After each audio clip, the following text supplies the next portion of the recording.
Hello everyone, and welcome to another GIS lecture video.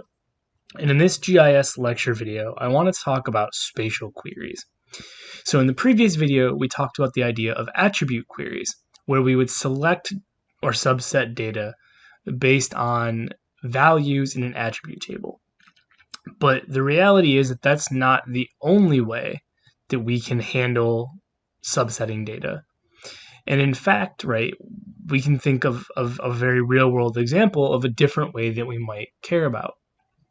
So I want you to think for a second about owning a home. And you decide that you want to do some renovations to the house, maybe build a shed or a patio or some sort of addition.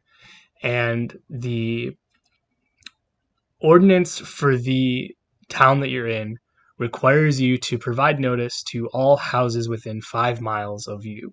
So that way they can know that there's going to be noise, and if there's any issues, they can handle them. So, right, this is a real world example of things that happen every day. And so what ends up happening is people tend to pay hundreds of dollars to a company to generate this list of houses that are within this distance of your house, right? When really all you're asking is a GIS question, right? Give me all of the houses that are within a distance of my house, right?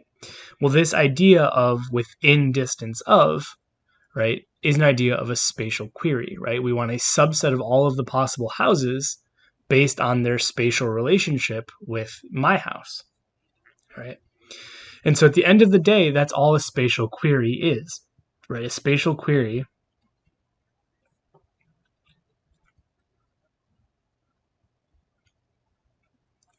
right, is nothing more than a way to subset data, subset or select data, right, based on some spatial relationship,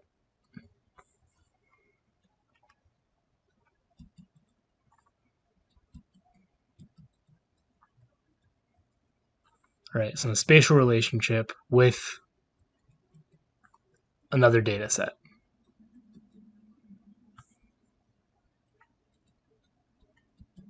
Right, I want to just underline this idea of spatial relationship, right? Because we're going to spend a good portion of the first part of this video trying to understand what spatial queries are, and we're going to kind of tie them into the idea of attribute queries because there's a lot of overlap, and I think it helps kind of explain the concepts. But again, right, a spatial query is just this idea that we can select data in a spatial data set based on a spatial relationship with another data set. And if this doesn't make sense yet, that's okay, because we're going to be going through lots of examples that are going to solidify this concept.